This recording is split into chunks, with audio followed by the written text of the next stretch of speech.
Viking settlement vanished. A chill wind whips across the gray North Atlantic, circa 1000 AD. Picture Anar, a sturdy Norse trading vessel, its square sail billowing, pushing westward from Greenland.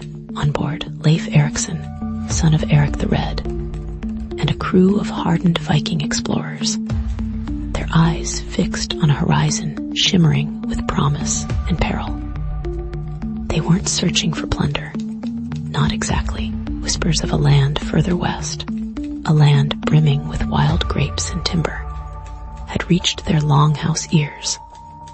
They called it Vinland. This wasn't just exploration.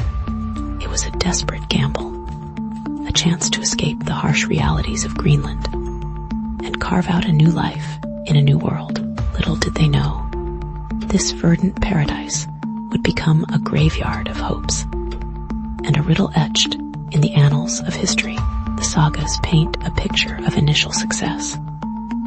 Leif and his crew landed, built simple dwellings, and marveled at the abundance of grapes, a rare commodity in their frostbitten world. Timber, so scarce in Greenland, was plentiful. They spent a winter there, seemingly thriving. Leif returned to Greenland laden with riches, stories, and promises. Soon, others followed, eager to claim their slice of Vinland. Thorvald Eriksson, Leif's brother, led the next expedition, but the allure of Vinland masked a growing unease, a sense that they were not alone, that this new Eden already had inhabitants. The sagas hint at encounters with the Skraelings, the Norse term for the indigenous peoples, encounters that were rarely peaceful. Thorvald's expedition met a grim end. While exploring, they encountered 9 Skraelings hiding under overturned boats. A skirmish ensued, and Thorvald was fatally wounded by an arrow. His dying words were a chilling prophecy. This is a rich country we have won, but we shall hardly be allowed to enjoy it. The Vikings, however, were not easily deterred. The promise of Vinland was too strong, the need for resources too pressing. The establishment of a permanent settlement seemed inevitable. But this ambition was about to run headfirst into a dark and brutal reality. The whispers of paradise were beginning to sound more like a death knell. Thorfinn Karlsefni, a wealthy and ambitious Icelandic merchant, led the most significant attempt at colonization. He set sail with 3 ships, carrying livestock, supplies, and 60 Norsemen and 5 women, including his wife, Gudrid Thorbjarnardatyr. They aimed to establish a permanent settlement to replicate their Norse existence in this new land. They reached Vinland, likely somewhere along the coast of Newfoundland or further south, and established a base camp they called Stromfjordur, meaning stream fjord. But the initial optimism quickly soured. The Skraelings, initially curious, became increasingly hostile. The idyllic vision of Vinland was crumbling under the weight of cultural clashes, resource scarcity, and the ever-present threat of violence. The Norsemen encountered the Skraelings again, this time in a tense trading exchange. The Skraelings were fascinated by the Norse goods, especially red cloth. The exchange started peacefully, but it soon escalated when a Norse bull charged and terrified the Skraelings.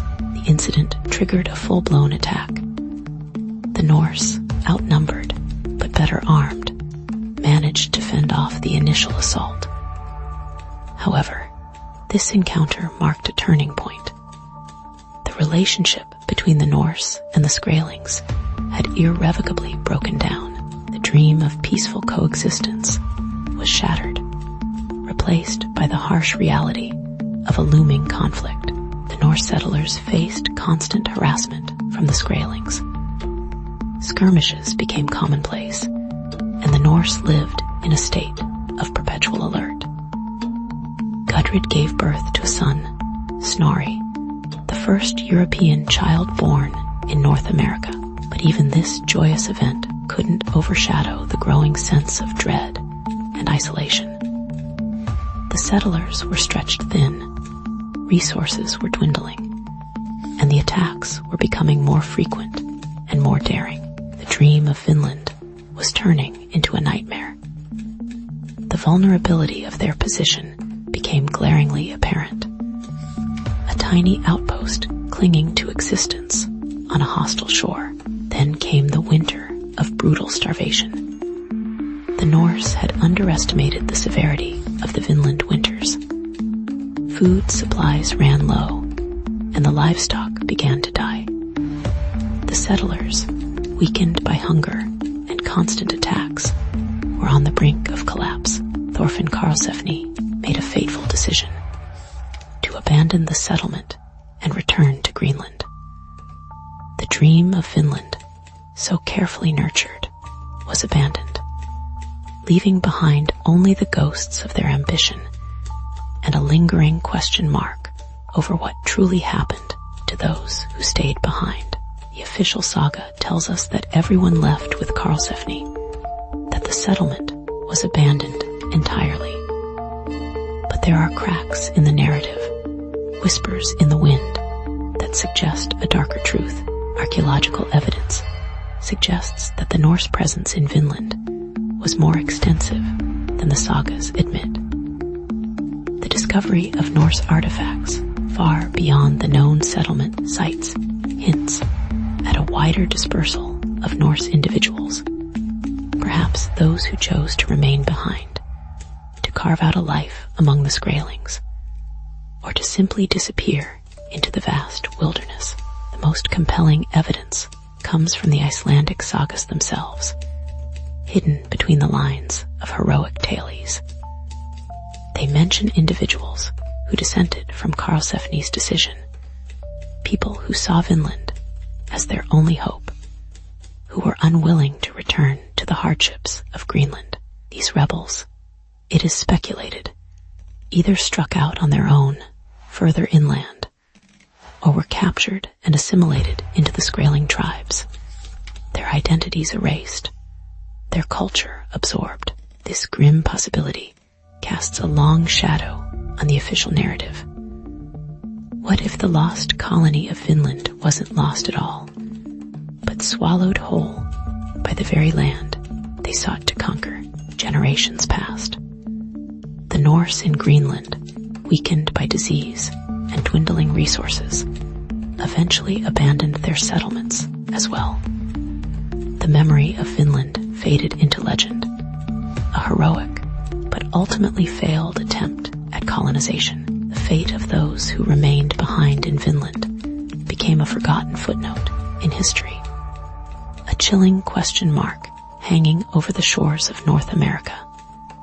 Did they integrate with the Skraelings? Were they wiped out? Or did they forge a new hybrid culture, a blend of Norse and indigenous traditions? The answer remains elusive, shrouded in the mists of time and the silence of the archaeological record. Centuries later, in the 20th century, archaeologists began to piece together the fragments of this lost chapter of history. The discovery of Elance Ox Meadows in Newfoundland, the only confirmed Norse site in North America, provided concrete evidence of the Viking presence in Vinland. But the site itself offered no answers to the ultimate question: what happened to the settlers? The artifacts found at Elance Ox Meadows are consistent with a short-term settlement, a base camp, not a thriving colony. The mystery deepened. New theories emerged, fueled by advances in DNA analysis and linguistic research. Some scholars believe that the Norse intermarried with the indigenous population, contributing to the genetic makeup of certain tribes. Others point to loanwords in indigenous languages that may have Norse origins. These subtle clues suggest a more complex relationship between the Norse and the Skrælings than the sagas depict.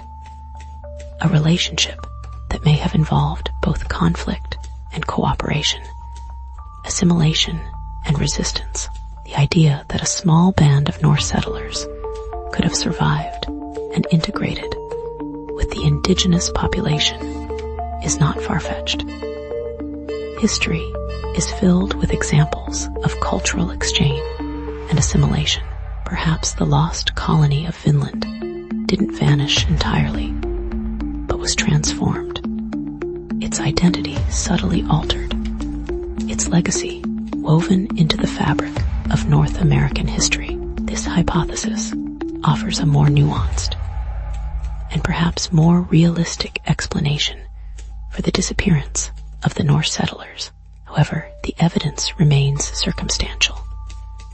The truth about the lost colony of Vinland may never be fully known. The sagas, while valuable, are often unreliable, romanticized accounts of events that occurred centuries before they were written down. The archaeological record is incomplete, and the indigenous oral traditions offer conflicting accounts. The mystery of Vinland persists, a haunting reminder of the fragility of human ambition and the enduring power of the past. The irony is bitter. The Vikings, renowned for their seafaring prowess and their warrior spirit, were ultimately undone not by storms or battles, but by the harsh realities of a new land and the complexities of human interaction. They sought to conquer Vinland, but in the end, they were conquered by it, swallowed up by its vastness and its mysteries. The lost colony of Vinland serves as a cautionary tale, a testament to the enduring power of the wilderness and the enduring enigma of human history.